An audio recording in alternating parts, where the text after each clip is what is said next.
When I first found the tracks, it was my 11th year in the Denali Wilderness Reserve. During that time, I spent hours every winter watching the formation of ice crystals on the tips of pine needles. Every summer, I followed the migration of deer through valleys that few people ever see. This place sharpens your instincts. You develop a sixth sense for detecting changes in the forest's rhythm. These tracks were off. I crouched beside them in the fresh snow, my breath forming clouds in the October air. 5 toes, arranged forward-facing, too large for a mountain lion, too articulated for a bear. The stride pattern suggested bipedal movement, but the depth indicated something far heavier than a human. What do you make of it? I glanced up at Olivia Crane, the wildlife biologist who'd been shadowing me for the past week. She stood a few feet back, her camera already out and documenting. Nothing good, I admitted, pulling out my measuring tape. 14 inches long, 7 across at the widest point. Whatever made these was moving fast. The tracks led northeast, toward Talon Rift, a canyon system we'd restricted to the public 5 years ago after a series of rock slides. Or at least, that's what the official explanation said.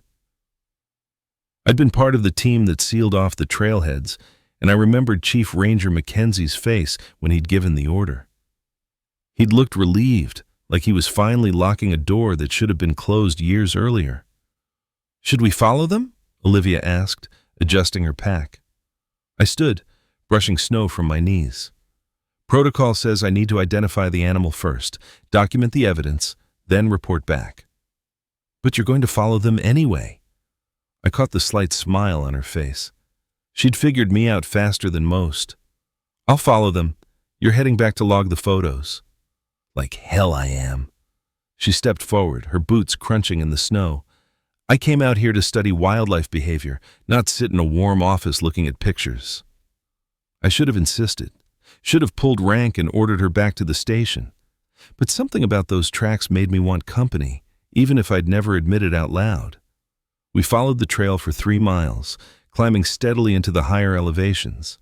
The prints remained consistent, never faltering or showing signs of injury.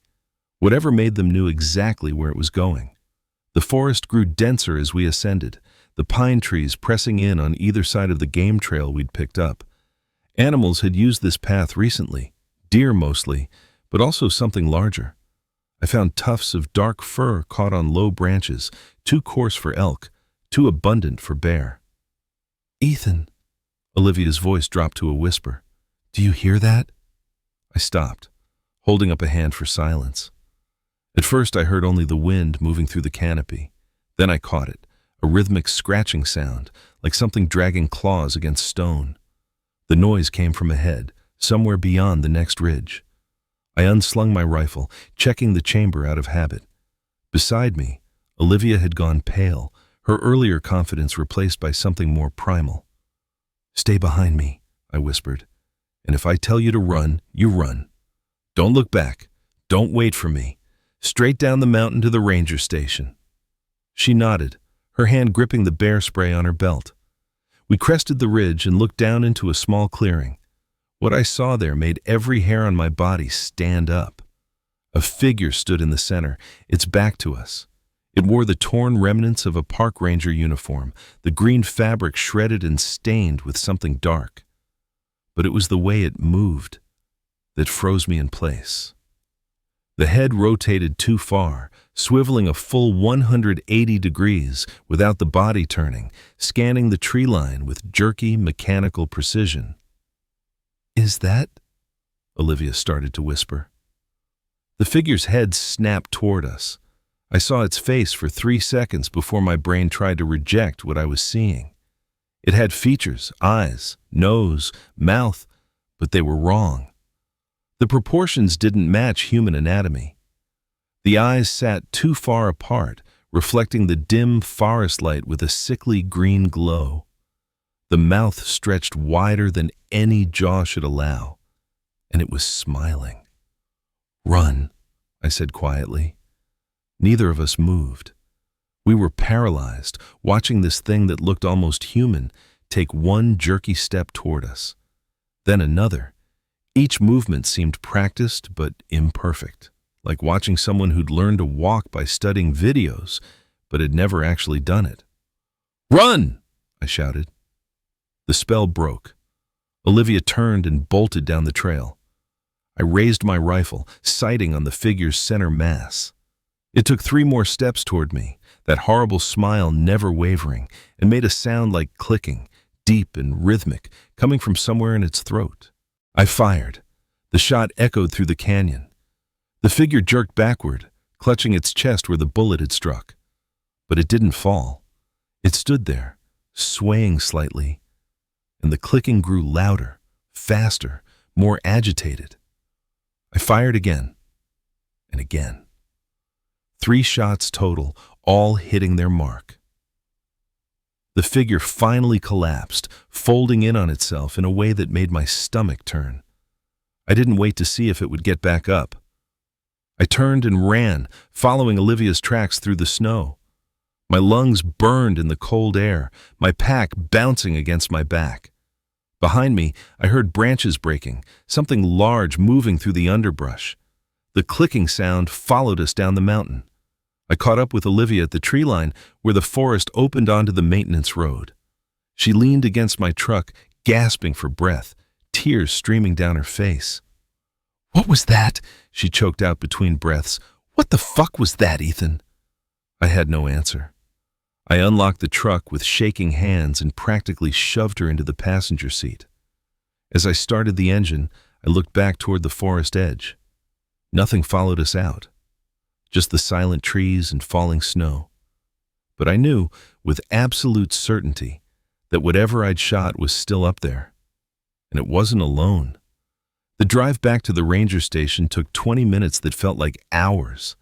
Neither of us spoke. Olivia stared out the window, her hands clutched together in her lap. I kept checking the rear-view mirror, expecting to see something standing in the road behind us. Chief Ranger Thomas Mackenzie met us at the station entrance. He must have seen something in my face because his expression immediately darkened. "My office," he said simply. "Both of you." 5 minutes later, we sat across from his desk while I recounted everything. The tracks, the figure in the clearing, the shooting. Mackenzie listened without interruption, his weathered face unreadable. "And you fired 3 times?" he asked when I finished. "Yes, sir. All 3 shots hit center mass. It went down, but..." I hesitated. It wasn't moving like anything I've ever seen. The wounds didn't seem to affect it the way they should. Mackenzie leaned back in his chair, rubbing his eyes. When he looked at me again, he seemed to have aged 10 years. "I'm going to tell you something that stays in this room," he said quietly. "Understood?" We both nodded. This isn't the first incident near Talon Rift. Over the past 30 years, we've had 17 reports of unusual encounters in that area. Hikers who swear they saw family members who couldn't possibly be there. Campers who report hearing their own voices calling to them from the woods. And rangers, good rangers with 20 years of experience who've come back from patrols up there changed. He pulled a file from his desk drawer, thin and marked with red tape across the top. "Classified. Department of Interior Directive. We're not supposed to talk about it, not supposed to investigate beyond basic documentation." "Why?" Olivia asked, finding her voice. "If there's something dangerous out there, people need to know." "Because every time someone tries to study it seriously, they disappear." Mackenzie opened the file, showing us photographs of rangers I didn't recognize. 1987, Ranger Howards went into Talon Rift to investigate similar tracks, never came back. 1994, a wildlife team from the university set up cameras in the area. 3 of the 4 researchers vanished. The 4th was found wandering the highway 40 miles away, catatonic. Never spoke another word. I stared at the photographs, my stomach sinking. "What is it? What's up there?" "I don't know," Mackenzie admitted. "But it's been there longer than this park, longer than the Forest Service, maybe longer than recorded history." The Salish tribes who originally lived in this area had stories about mimics, creatures that learned by watching, that could wear faces that weren't their own. They avoided certain valleys, certain caves. When the park was established in 1947, those tribal warnings were dismissed as superstition. He closed the file. Now we have protocols. The restricted areas exist for a reason. Rangers patrol in pairs. We don't investigate unusual sightings near Talon Rift. We document and seal access points, and we sure as hell don't go shooting at things we don't understand. It was wearing a ranger uniform, I said. Which ranger? Mackenzie's face went pale. Marcus Shepard. Disappeared 6 months ago during a solo patrol. We assumed he'd gotten disoriented, fell into a ravine maybe, found his truck at a trailhead near Talon Rift, but no body. The implication hung in the air like poison. That thing I'd shot, wearing Shepard's uniform, moving in that horrible puppet-like way, had it been Shepard? Or something that had learned to look like him? I need you both to file reports, Mackenzie said finally. Standard encounter documentation. Don't mention mimics or anything that can't be verified. Describe what you saw factually, nothing more. The federal coordinators will read it and make their determination. And then what? I asked. Then you forget about it. Go back to your regular duties and stay the hell away from Talon Rift. But I couldn't forget. That night in my cabin on the edge of the reserve, I lay awake listening to the forest sounds outside my window. Every branch scraping against the roof made me reach for the pistol on my nightstand. Every coyote call made me wonder if it was really a coyote at all. Around 2 a.m., my phone buzzed with a text from an unknown number. The mimics know your face now, Ethan Walker. They've studied how you move. They've learned your voice. Soon they won't need the original anymore. I stared at the message for a long time. Then I deleted it, knowing it wouldn't matter. Whoever or whatever had sent it wanted me to know one thing. I was being watched. I got out of bed and checked every window, every door, all locked, all secure. But security felt like an illusion now. If these things could learn to look human, to move like us, speak like us, how would I know what was real? The next morning, I reported to Mackenzie's office at 6 a.m. as requested. He looked like he hadn't slept either. The federal response came back overnight, he said without preamble. They're sending a containment team. Should be here by tomorrow evening. Containment? Specialized personnel trained for situations like this. They'll assess the threat level and determine appropriate action. He slid a temporary duty assignment across his desk. In the meantime, you're on administrative leave. Paid. Stay at your cabin. Don't go into the backcountry. Don't talk to anyone about what you saw. You're benching me? I couldn't keep the anger from my voice. I'm protecting you, Mackenzie said quietly. These things, Ethan, they fixate. If they've identified you as a threat, they'll come for you. Better you're somewhere we can monitor, somewhere with backup nearby. I wanted to argue, but the memory of that clicking sound following us down the mountain made me reconsider. What about Olivia? Dr. Crane is being escorted back to Missoula this morning. She's agreed to sign a non-disclosure agreement in exchange for her research grant being renewed for 5 years. Smart woman. She's taking the out being offered. I nodded slowly. And if I don't want the out? Mackenzie studied me for a long moment. Then you're a fool. But I've known you 11 years, Ethan. You're not going to let this go, are you? Would you? He smiled grimly. No, which is why I'm going to show you something I shouldn't. He pulled out an old leather journal from his desk, the cover cracked and faded. This belonged to Ranger Howards, the one who disappeared in 1987. We found it hidden in his locker 3 years after he vanished. Read it tonight. Then decide if you really want to keep digging. I took the journal, feeling the weight of it in my hands. What's in here? The last observations of a man who got too close to the truth, and a warning for anyone foolish enough to follow him. That evening, I sat at my kitchen table with Howard's journal and a bottle of whiskey.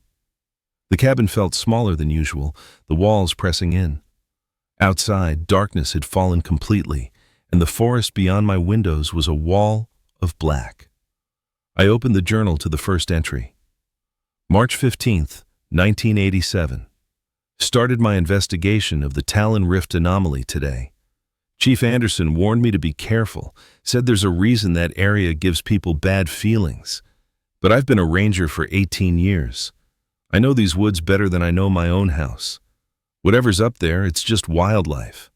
Probably a new migration pattern or undocumented predator. Found tracks similar to what hikers have reported. Large, five-toed bipedal stride.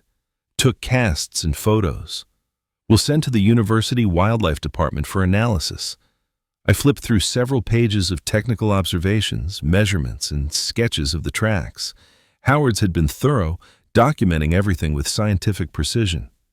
Then, the entries started changing. March 22, 1987. Something followed me back from my patrol yesterday. I know how that sounds, but I'm certain. I kept hearing footsteps matching my pace, stopping when I stopped. Never saw anything, but the forest went completely silent. No birds, no insects, nothing. That doesn't happen naturally. Found something disturbing at Campsite 7.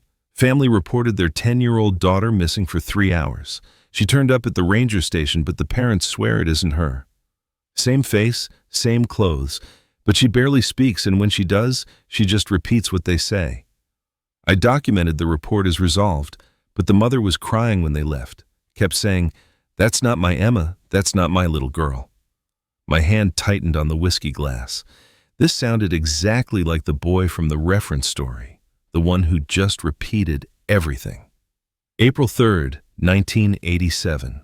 I've been documenting similarities between historical reports and current incidents. The pattern is undeniable. Every 7 to 10 years, there's a spike in unusual encounters near Talon Rift. The timing corresponds with some kind of cycle, though I can't determine what triggers it. Met with a Salish elder named Joseph Redfeather at his request. He wouldn't come to the park, insisted we meet in town. What he told me shook me more than I want to admit. The tribes called them the Hollow People. According to their oral history, these beings have existed in the mountains for thousands of years. They're not evil in the way we understand it. They're simply trying to understand us. They watch, they learn, they imitate. But the imitation is never perfect. It's like a photocopy of a photocopy, close enough to disturb, not close enough to convince. Joseph warned me that the Hollow People mark those who see them clearly. Once you've truly looked at one, recognized it for what it is, they become fixated on you. They study you specifically, try to learn everything about you. Eventually, they attempt to replace you. I laughed when he said that. Asked him if he really believed in shapeshifters. He didn't laugh back. He said, "The Hollow People don't shift shapes, Ranger Howards. They consume them." I set the journal down, my hands shaking. Outside, a branch scraped against my window, and I nearly knocked over my drink. This was insane. Creatures that consumed identities? It sounded like something from a campfire story, not a serious ranger's investigation. But Howard's had been serious. Serious enough to keep documenting, keep investigating, right up until he disappeared. I forced myself to keep reading. April 18th, 1987. I found the cave system. Took me 3 weeks of searching, but I located the main entrance to what must be an extensive underground network beneath Talon Rift. The entrance was partially concealed by a rock slide, but the slide looked deliberate, arranged. Someone, or something, didn't want this cave found. The symbols carved around the entrance matched the ones Joseph described from Salish warning markers. "Do not enter. The hollow wait below." I went in anyway. I had to know. The next entry was barely legible, the handwriting shaky and erratic. April 19th, 1987. Get out. Get out. Get out. They're not alone down there. There are dozens of them, maybe hundreds. Some are fresh, recently taken forms, moving with that characteristic jerky quality.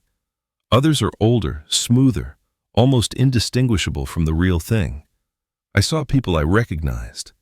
Hikers reported missing, rangers who transferred, even my own reflection standing in a chamber, watching me with eyes that weren't quite right. It smiled at me. With my face. Smiled and made that clicking sound. I ran. One of them followed. I think I lost it at the cave entrance, but I'm not sure. How do I know I'm really alone? How do I know I'm still me? They learn by consuming, not physically, not like eating, but something worse. They absorb memory, personality, mannerisms. The original becomes unnecessary once the copy is complete. And the copy thinks it's real. It has all the memories, all the feelings. It believes it's the person it replaced. What if I'm already one of them? What if the real James Howards died in that cave, and I'm just the thing that learned to be him? The next 10 pages were blank. Then, in different handwriting, neater and more controlled. April 30th, 1987. This is Chief Anderson. I found Howard's journal in his locker while processing his missing person report. I don't know what he saw in those caves, but it broke something in him. The last few entries are clearly the work of someone experiencing a psychotic break. I'm sealing this journal as evidence of Howard's mental state prior to disappearance. The federal investigators have been notified. The cave entrance has been permanently sealed with explosives and concrete. Talon Rift will remain restricted indefinitely. To whoever reads this, if anyone ever does, leave it alone. Some things in these mountains don't want to be understood, and trying to understand them has consequences. Howards went looking for answers and found something that made him question his own existence. That's not a path anyone should follow. I closed the journal and sat in silence for a long time. Part of me wanted to dismiss it as the paranoid writings of a man who'd cracked under pressure. But I'd seen that thing wearing Marcus Shepard's uniform. I'd watched it move with mechanical precision, turn its head too far, smile that inhuman smile. My phone buzzed. Another text from the unknown number.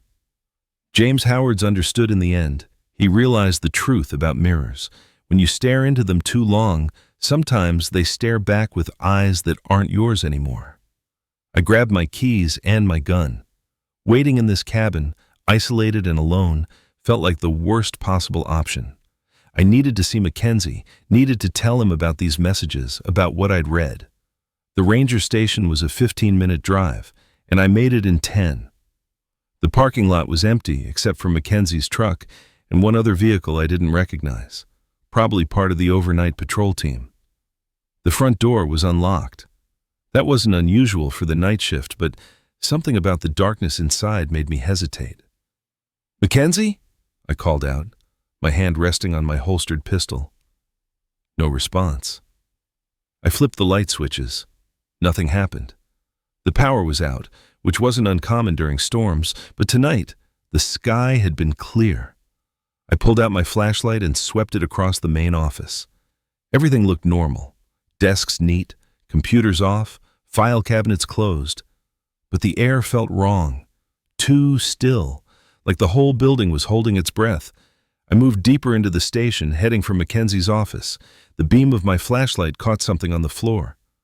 Dark streaks leading down the hallway, smeared and irregular.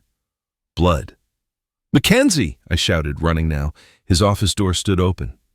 The flashlight beam found him immediately, slumped over his desk, his head at an unnatural angle. Blood pooled beneath him, dripping steadily onto the floor. I rushed forward, checking for a pulse, even though I knew I wouldn't find one. His skin was still warm. This had happened recently, within the last hour. A sound behind me made me spin, my gun drawn. Chief Ranger Thomas Mackenzie stood in the doorway. He looked exactly like the man sitting dead at the desk. Same uniform, same weathered face, same tired eyes. But he moved with that characteristic wrongness, that jerky precision that my brain immediately recognized as not human. "Hello, Ethan Walker," he said in Mackenzie's voice. But the cadence was off, the words too precisely enunciated. "I've been waiting to meet you properly." I aimed my weapon at center mass. "Stay back." "Is that what you said to the Marcus copy?" The Mackenzie thing tilted its head at an impossible angle. "Did you feel powerful when you shot it? Did you think bullets would protect you? What are you? It smiled, and the expression was all wrong on Mackenzie's face. I am becoming. We all are. We've watched your kind for so long, learning, practicing. Some of us are very good now. So good that even we forget we're not the original. It took a step closer. But you, Ethan Walker, you see the differences. You notice the small errors. That makes you dangerous. That makes you useful. Useful for what? Teaching us to be perfect. Another step. We've never had access to someone like you before. Someone who understands the tells, who can identify what we do wrong. If we study you long enough, consume enough of your patterns, we can eliminate the errors. I fired. The bullet caught it in the shoulder, spinning it around, but it didn't fall. It straightened, looking at the wound with curiosity rather than pain. Interesting, it said. The Marcus copy reported similar damage. The sensation is uncomfortable but not debilitating. Human bodies are remarkably resilient. I fired again, this time aiming for the head. The shot went wide as the creature moved with impossible speed, faster than any human could react. It closed the distance between us in seconds, knocking the gun from my hand with a strength that sent pain shooting up my arm. We don't want to damage you, it said, grabbing my wrist with crushing pressure. The consumption process works better when the subject is intact, but we will immobilize you if necessary. I drove my knee up into its stomach, a move that should have doubled over any person. The creature barely registered the impact. It was studying me, watching how I fought, learning in real time. I jerked my wrist free, leaving skin behind, and ran. Down the hallway toward the back exit. Behind me, I heard that clicking sound, rapid and excited. The back door burst open as I reached it. Not from me, but from something outside. Olivia Crane stood in the doorway. Except it wasn't Olivia. I could tell immediately from the way she held her body, too rigid, too still. "Ethan Walker," she said, in a perfect imitation of Olivia's voice. "Please, don't run. The consumption is painless. You'll barely notice the transition." I was trapped between two of them. My gun was back in Mackenzie's office. My truck keys were in my pocket, but the parking lot might as well have been a mile away. The Olivia thing moved into the hallway, cutting off my path. Behind me, the Mackenzie thing approached slowly, methodically.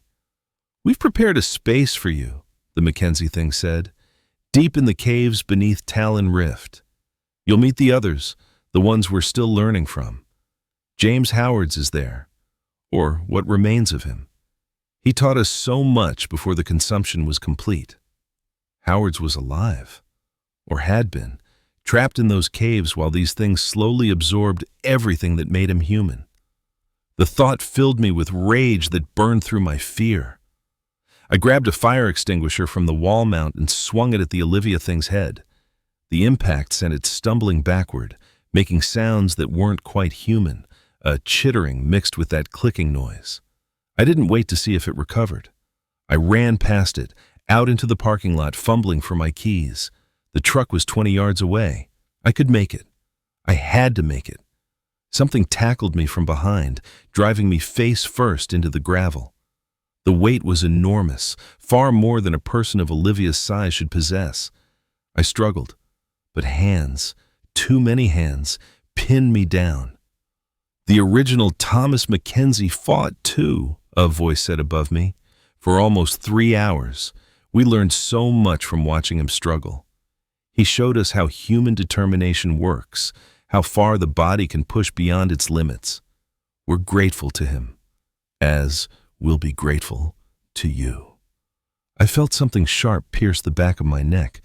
Not a needle, but something organic, something that burrowed beneath my skin. The sensation was indescribable, like ice and fire simultaneously spreading through my nervous system. "The injection process takes approximately 6 hours, the Mackenzie thing explained, its voice sounding distant now. "You'll remain conscious for most of it. We found that consciousness improves the quality of the absorption. The memories are clearer, the personality traits more defined." My vision started to blur. The gravel beneath my face seemed to ripple and shift. I tried to speak, but my tongue wouldn't cooperate. "Sleep now, Ethan Walker," the voice said. "When you wake, you'll begin teaching us. And when we're done learning, there will be 2 Ethan Walkers in the world. Won't that be fascinating? The original and the copy side by side until we determine which one the world needs." The darkness swallowed me completely. My last conscious thought was of Howard's journal, the warning I hadn't heeded fast enough. Sometimes they stare back with eyes that aren't yours anymore. I woke to the sound of water dripping in darkness. My head throbbed with a pain that felt like someone had driven railroad spikes through my temples. I tried to move and discovered my hands were bound behind my back, secured to something cold and metallic. The air tasted wrong, damp and mineral-heavy, with an underlying sweetness that made my stomach turn. "He's conscious," a voice said from somewhere to my left. Mackenzie's voice, but flatter, more clinical. Faster than expected. The adrenaline in his system must be accelerating the integration. "Should we sedate him again?" That was Olivia's voice, coming from my right. "No. The elder wants him aware for the introduction ceremony. It improves the bonding process." My eyes adjusted slowly to the dim light. I was in a cave, but not a natural formation. The walls had been carved, smoothed by tools or hands into a network of chambers. Bioluminescent fungi grew in patches along the ceiling, providing just enough light to see by. I was secured to a metal chair, the kind you'd find in an old-school cafeteria. Around me stood at least a dozen figures, all wearing the faces of people I recognized. Rangers, hikers who'd been reported missing, even a park volunteer named Sarah who'd supposedly moved back to California 3 years ago. They all watched me with that same empty intensity. "Welcome, Ethan Walker," a new voice said, and my blood went cold. James Howard stepped into view, or what had been James Howard's. He moved with the fluid grace the others lacked, his expressions natural and varied. If I hadn't known he'd been missing for 37 years, I would have believed he was human. "You're looking at me with such recognition," Howard said, smiling. "You read my journal. Good. That means you understand what's happening here, or at least the surface of it." "You're dead," I managed to croak out. Chief Anderson said many things. Most of them lies designed to contain the situation." Howard's crouched in front of me, his movements perfectly human. "I'm not dead, Ethan. I'm better. I'm complete. The integration finished years ago. I don't even remember which one I was anymore, the original or the copy. Does it matter?" He tilted his head, studying my face with unnerving focus. "The real question is, which one will you be? When the process finishes, will you be Ethan Walker who was consumed or Ethan Walker who consumed? The beauty of perfect integration is that both believe they're the original." "This is insane," I said. "You're not even human." "Define human," Howard's replied. "I have human memories, human emotions, human desires. I bleed red blood. I eat, sleep, dream. What makes you more human than me? A birth certificate, DNA that evolved naturally rather than being absorbed?" He stood, pacing around my chair. "We are the next step in evolution, Ethan. Not through random mutation, but through purposeful integration. We take the best aspects of each consciousness we absorb and combine them into something greater. Something that can adapt and survive beyond the limitations of a single genetic lineage." "You're killing people," I spat. "You murdered Mackenzie." "We transcended him," the Mackenzie copy corrected from across the chamber. "His consciousness continues in me. I have all his memories, his skills, his experiences. In a way, he's more alive now than he ever was in one limited body." I tested the restraints, but they held firm. "If you're going to kill me, just do it. I'm not interested in your philosophical justification for murder." "Kill you?" Howard's laughed. "Ethan, you misunderstand. We don't want you dead. We want you to help us become perfect." He gestured to the other figures in the cave. "Look at them. Really look. You can see the imperfections, can't you? The small errors in movement, the slightly wrong expressions, the uncanny valley that human instinct recognizes even when the conscious mind can't identify why." He was right. Now that I was looking for it, I could see the tells. The way the Olivia copy blinked too regularly, exactly every 4 seconds. The way the Marcus Shepard copy's shoulders didn't quite match his stance. Small details, but once noticed, impossible to ignore.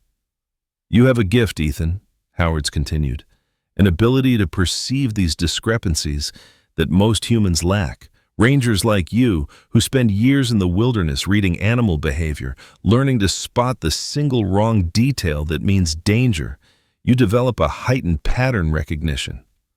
He pulled out a tablet, showing me a video feed. It took me a moment to recognize the location. My cabin. The camera showed me sitting at my kitchen table reading Howard's journal, unaware I was being watched. "We've been studying you for months," he explained. "Your micro-expressions, your gait, your speech patterns, your decision-making process. We've recorded over 400 hours of footage, but video observation isn't enough. We need direct access to your neurology, your instincts, the unconscious processes that let you identify us. And you think injecting me with whatever that thing was will give you that access?" "The integration symbiote, yes." Howard's touched the back of my neck, where I could still feel a throbbing soreness. "It's establishing neural connections now, mapping your brain's architecture. In a few hours, it will begin the consciousness transfer." "Transfer to what?" He smiled. "To your copy. We created it 3 weeks ago, grew it from cells we collected when you visited the ranger station for your flu shot last month. It's been developing in an accelerated growth chamber, aging months in mere weeks. Right now, it's physically identical to you, but empty. A perfect vessel waiting to be filled with your consciousness." "You're insane." "We're ambitious," Howard's corrected. "Once your consciousness is successfully transferred to your copy, we'll have access to everything. Your memories, your instincts, your gift for perception. We'll finally understand what makes you able to see us when others can't. And then, we'll eliminate those tells. We'll become truly indistinguishable." He leaned in close. "And you, the original Ethan Walker, will watch as your copy lives your life better than you ever could. It will go back to your cabin, resume your duties, interact with your friends, and no one will ever know the difference." The dripping water counted out seconds in the darkness. I had to think, had to find a way out of this. My hands were bound, but maybe I could work the restraints, if I could just get free. "He's calculating escape routes," the Olivia copy observed. Heart rate elevated, pupils dilated, muscle tension increased in his forearms. Classic fight-or-flight physiological response.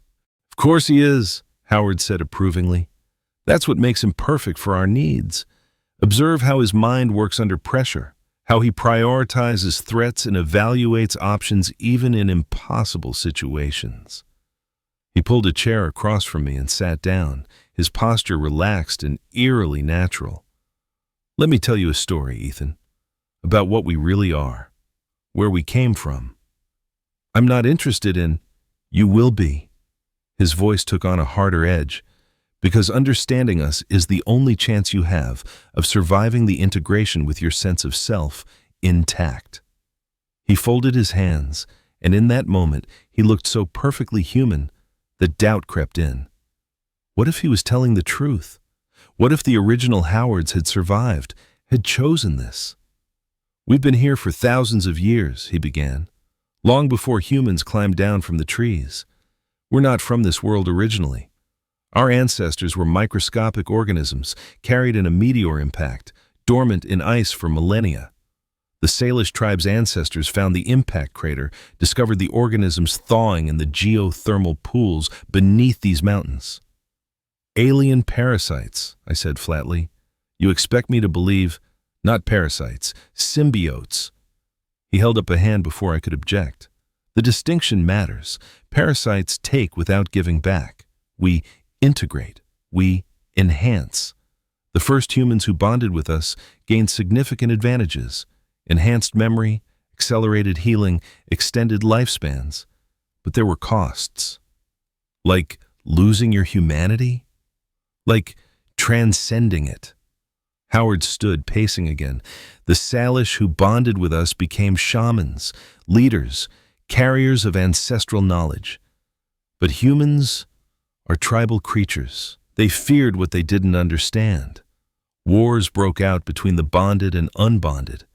Eventually, the bonded retreated to these caves to avoid extinction. He gestured to the carved walls. We've been here ever since, watching, learning, growing, each generation becoming more sophisticated. We started with small animals, perfecting the integration process, then larger ones, then humans, but only occasionally, carefully, learning from each mistake. The missing hikers, the disappearances. Practice, he admitted, and necessity. We need genetic material, neural templates, consciousness patterns. Each absorption teaches us more about humanity. But we've been patient, cautious. A few disappearances every decade, never enough to trigger serious investigation, never enough to threaten our survival. Until now? Until now, he agreed. Because we're almost ready, Ethan. Almost perfect enough to move beyond these caves, to integrate with human society on a larger scale. You represent the final hurdle. If we can absorb your perception abilities and learn to eliminate the tells, we become undetectable. I felt sick. Not just from the throbbing in my head, but from the implications. How many of you are there? In these caves? 53 bonded individuals, outside, integrated into society? He smiled. More than you'd want to know.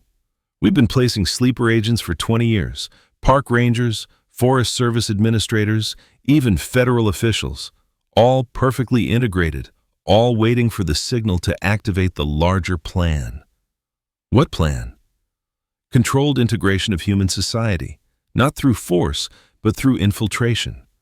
We replace key individuals one at a time, always carefully, always ensuring the copy is perfect before the original is retired. Within 2 generations, humans and bonded will be indistinguishable. Within 5 generations, everyone will be integrated. Humanity won't end. It will evolve. The horror of it settled over me like a suffocating blanket. This wasn't just about me or the park. This was a coordinated plan to replace humanity entirely. You won't succeed, I said. People will notice. Someone will figure it out. Will they? Howard's challenged. You've already seen how easily we've contained knowledge of our existence. Reports dismissed, witnesses discredited, evidence destroyed. The system is designed to reject anomalies, to find rational explanations even when none exist. We've studied human psychology for centuries. We know how to exploit it. A sound interrupted us. Footsteps echoing from a tunnel entrance. One of the figures moved to investigate, then returned with someone I hadn't expected to see.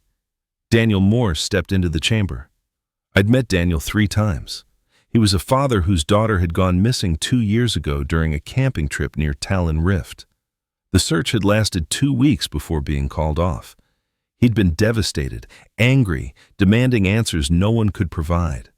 Now he moved with that characteristic wrongness, that jerky precision that screamed not human.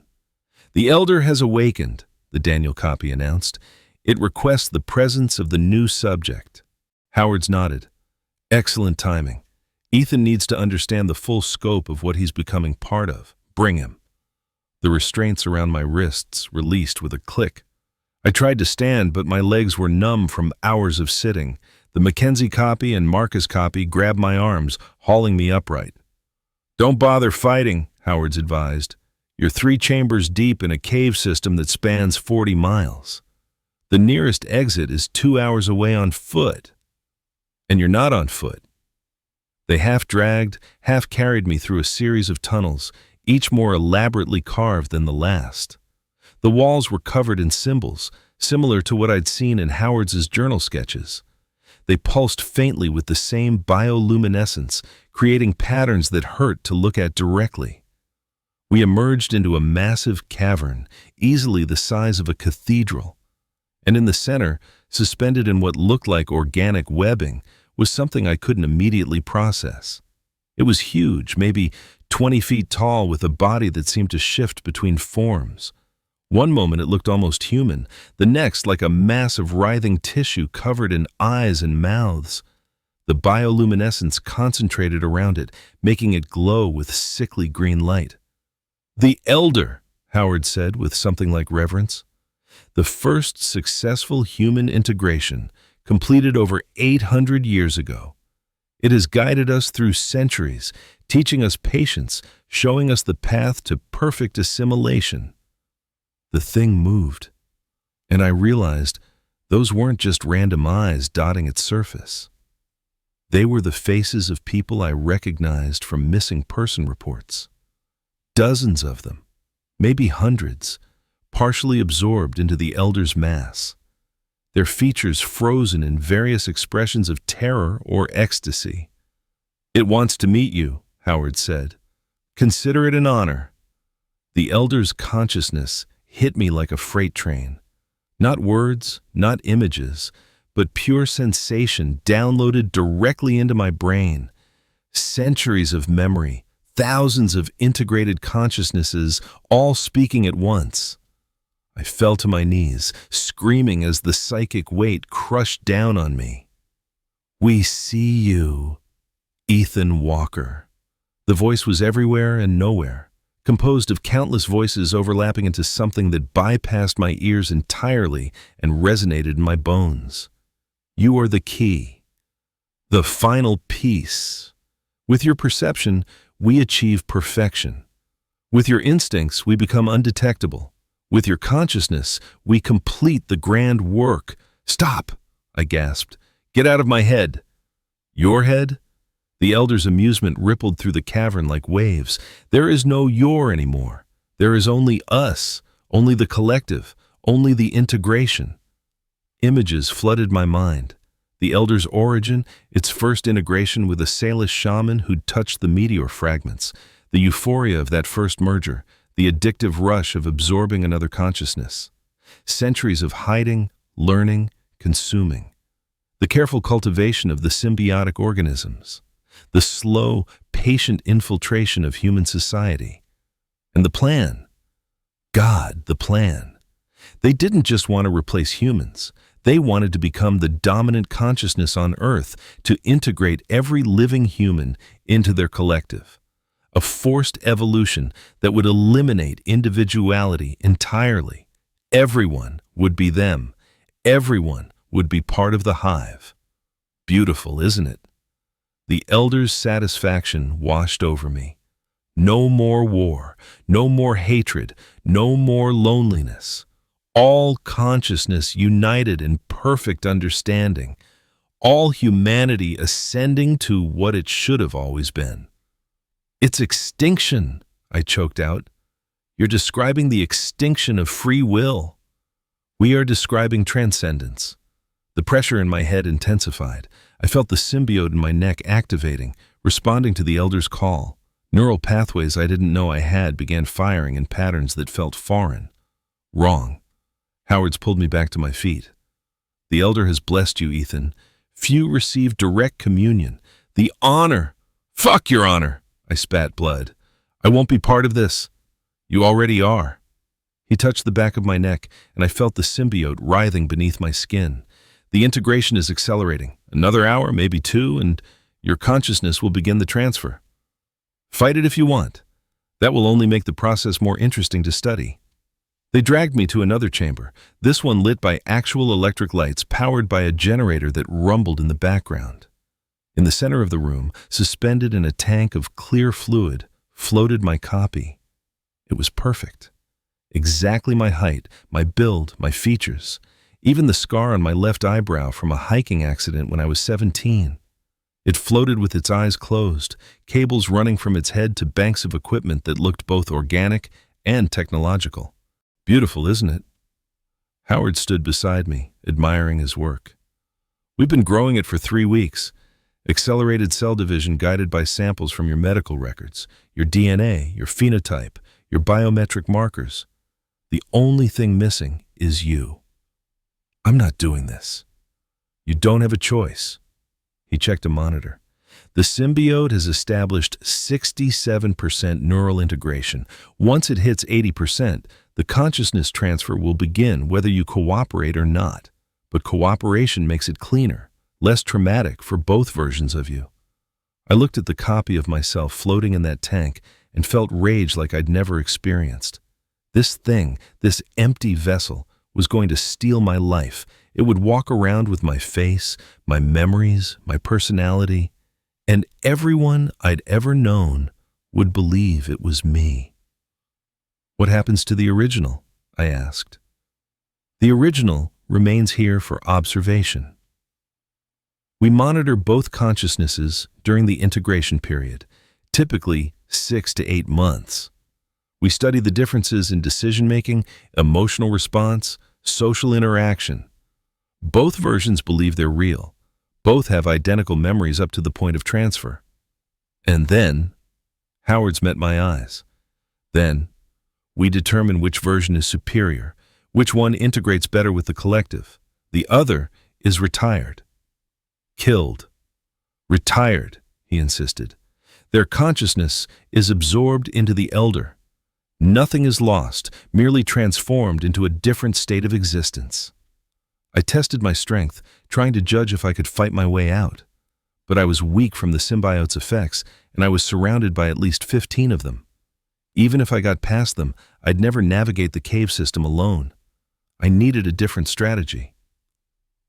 If you want me to cooperate, I said slowly, I need to understand something first. The Daniel Morse copy that brought you the message. Where's his daughter?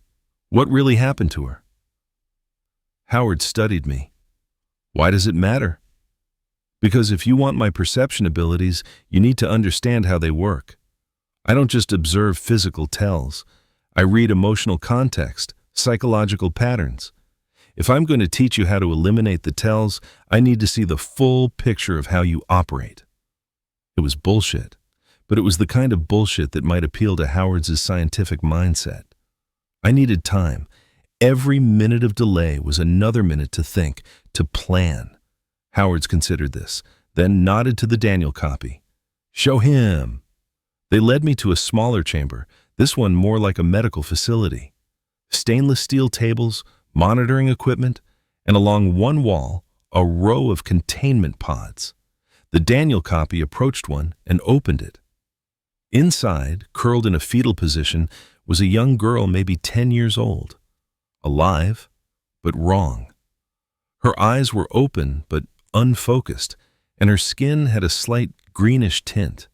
She didn't react when the pod opened. Emily Morse, Howard's explained. She's been in a suspended state for 2 years. The integration process didn't work properly with her.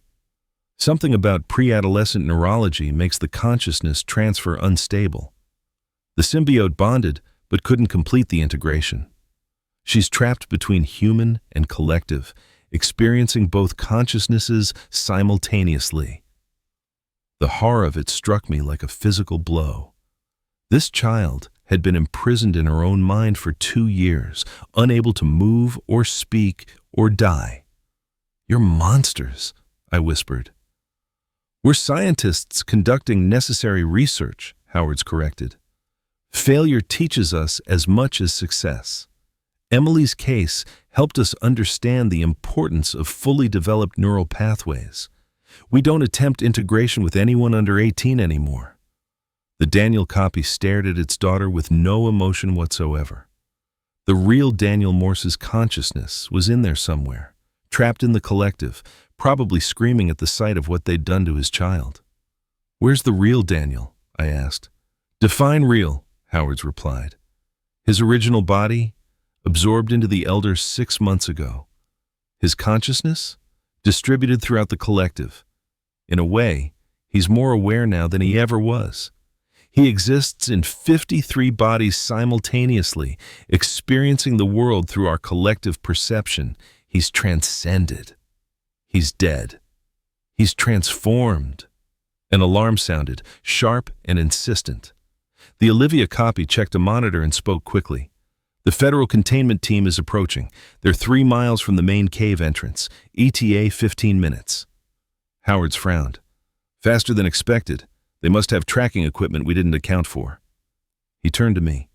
Did you have a GPS chip implanted? I tried to keep my expression neutral, but hope must have shown on my face because Howard smiled. You did. Standard protocol after your attack, wasn't it? Mackenzie insisted all rangers carry tracking devices after what happened to you. He nodded to himself. No matter. 15 minutes is more than enough time to seal the entrances and retreat deeper. The federal team won't find the secondary tunnel network. You can't run forever, I said. Eventually someone will what? Believe the truth? Howard's laughed. Ethan, we've been counting on human skepticism for centuries. Even if the containment team finds evidence, even if they document everything, the official report will dismiss it. Classified as experimental bioweapon testing or mass hallucination or any of a dozen other explanations that let people sleep at night. He was right, and I knew it. I'd seen how quickly my own reports had been sanitized, how efficiently the system buried uncomfortable truths. But 15 minutes meant the containment team was close. If I could create a distraction, signal somehow. The symbiote in my neck pulsed, and suddenly the elder's voice was in my head again. Your thoughts are not your own anymore, Ethan Walker. We feel your hope. We taste your desperation. The integration is proceeding ahead of schedule. In moments, you will be us. Your resistance will dissolve. Your individuality will merge with the collective. No. I fought it, tried to build mental walls, but the symbiote was already too deeply integrated.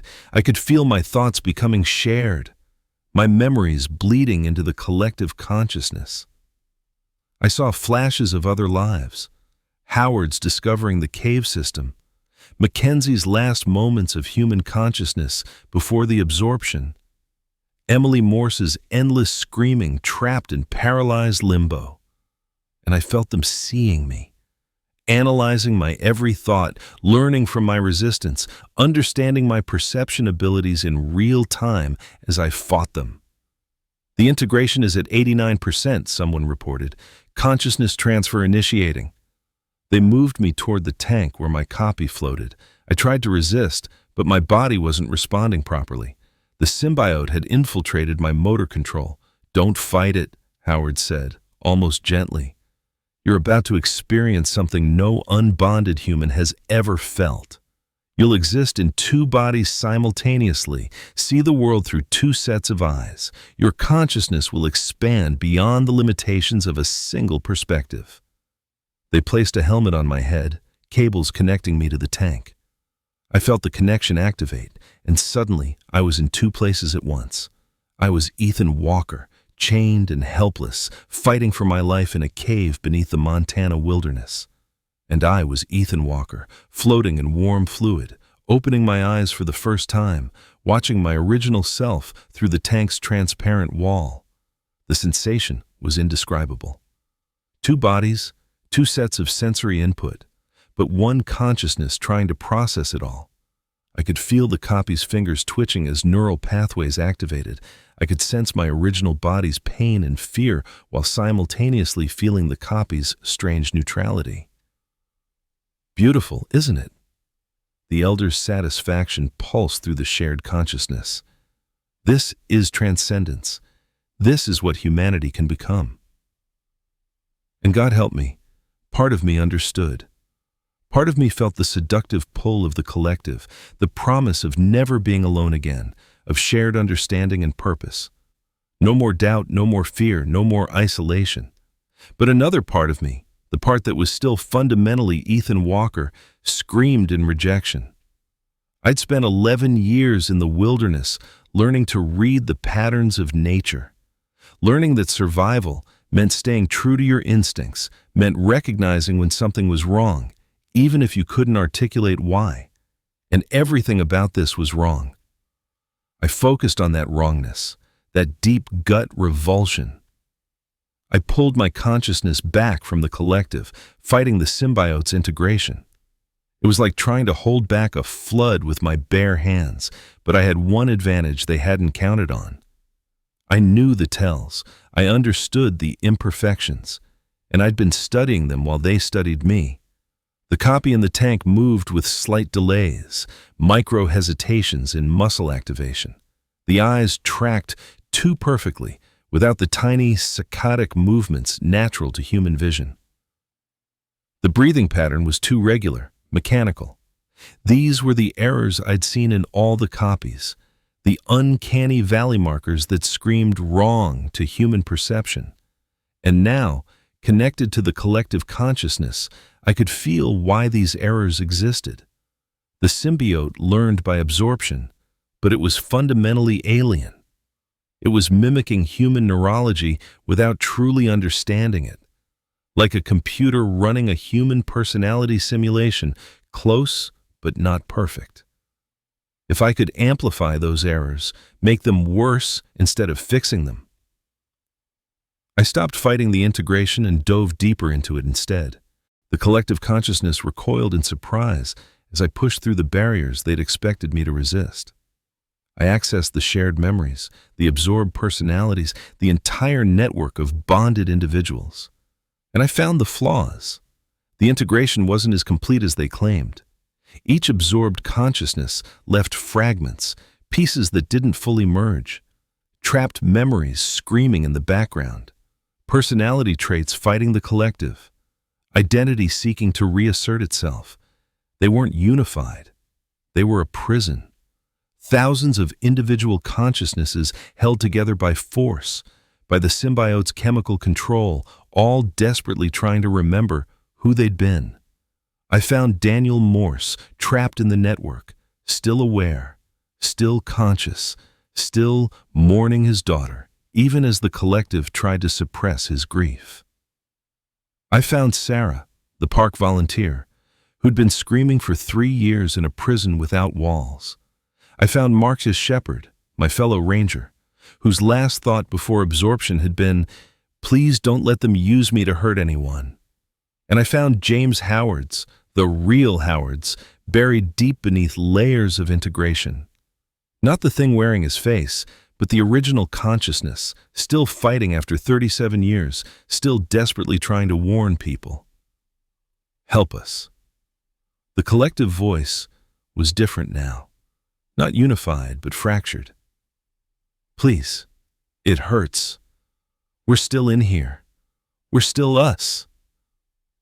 The thing wearing Howard's face realized what I was doing and tried to sever the connection. But I'd gone too deep. I reached for every trapped consciousness I could find and showed them what I'd discovered. The collective wasn't transcendence. It was hell. A hell where you lost your body, your identity, your free will, but retained just enough awareness to know what you'd lost. Where you existed as a fragment of yourself forever, unable to die, unable to escape, forced to witness your form doing unspeakable things while you screamed unheard in the background. The contained consciousnesses began to rebel.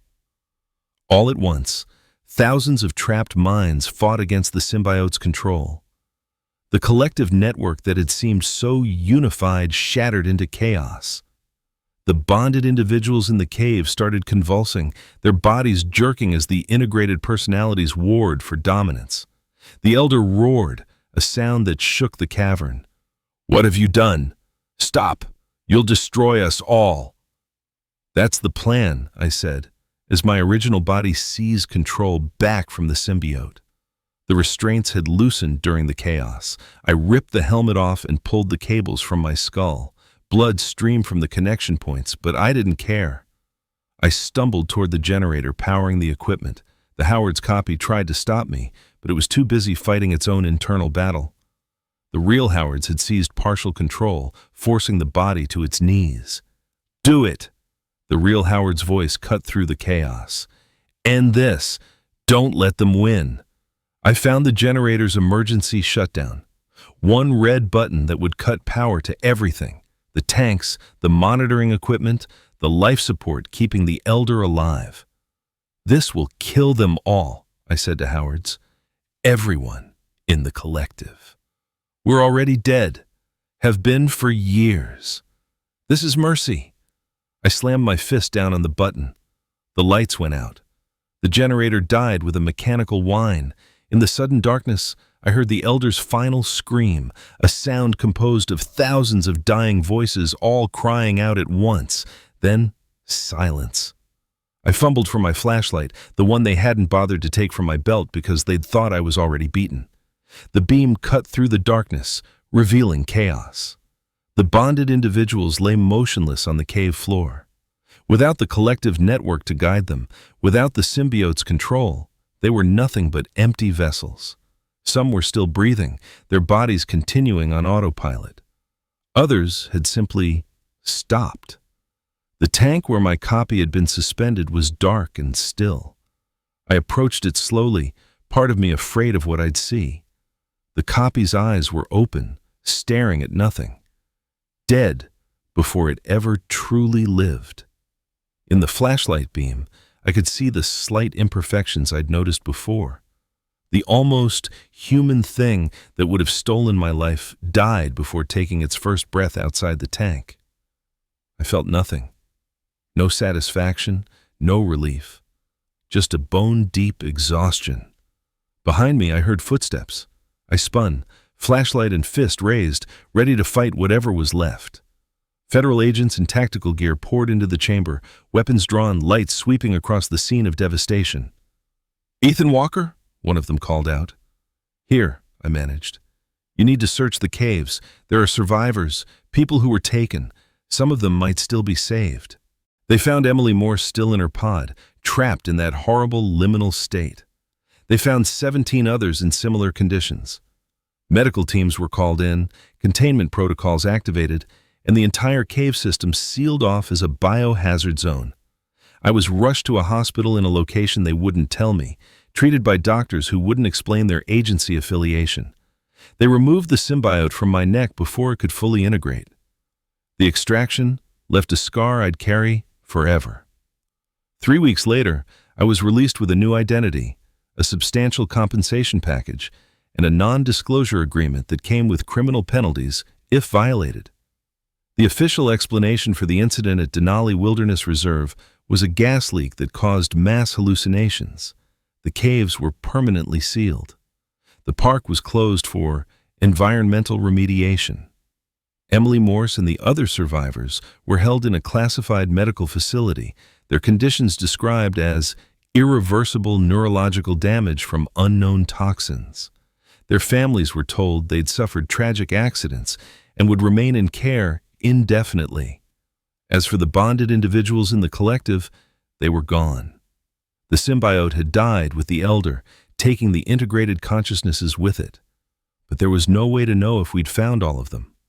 Howards had mentioned sleeper agents, integrated individuals placed throughout society. Were they still out there? Were they still waiting, still watching, still planning? I don't know. I live in Oregon now under a different name, working a desk job that has nothing to do with wilderness or forests. I sleep with the lights on. I avoid mirrors because sometimes I catch movements in the reflection that don't quite match my own. Sometimes I wonder if I'm really me, or if I'm the copy that escaped. The memory extraction wasn't perfect, the doctor said. Some gaps, some inconsistencies in my recall. Would I even know if I was one of them? That uncertainty follows me everywhere. Every day, I watch people on the street looking for tells, looking for that characteristic wrongness that marks the copies. And sometimes, maybe 1 in 100, I see someone who moves just slightly off, whose smile doesn't quite reach their eyes, who turns their head a fraction too far. Are they like me? Survivors looking for signs? Or are they copies who've learned to blend in better? I'll never know for sure. 3 months ago, I received an unmarked envelope at my new address.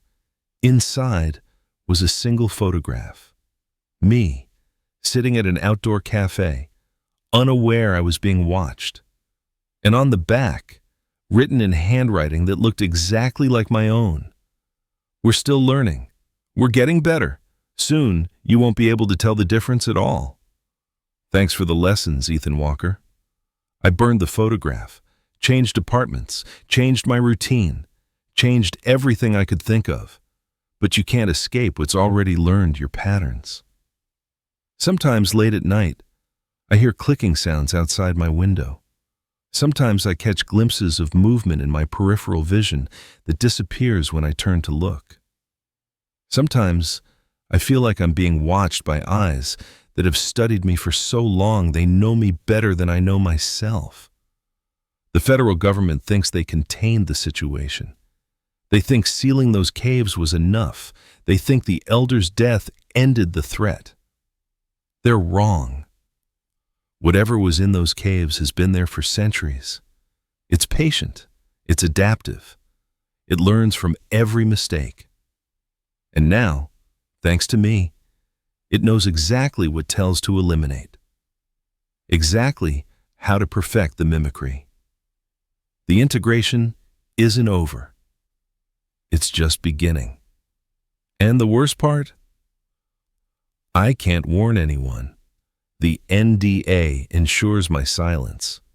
Any attempt to tell the truth would be dismissed as delusion, and I'd disappear into a psychiatric facility.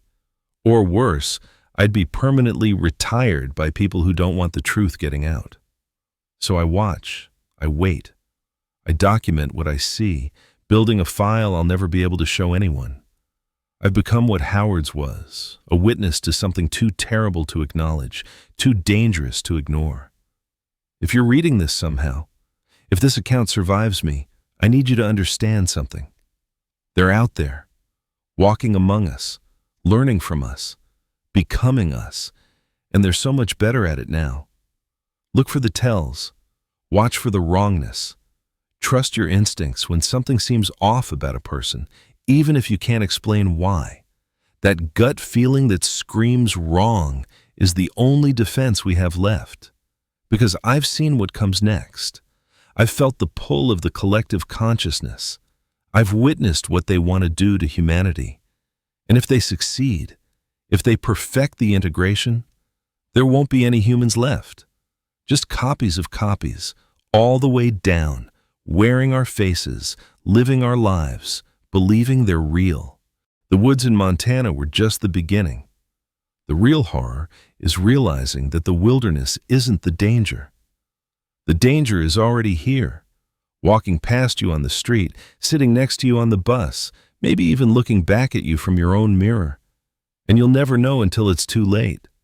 I still wake up sometimes convinced I'm the copy, that the real Ethan Walker died in those caves, and what survived was just a thing that learned to believe it was him.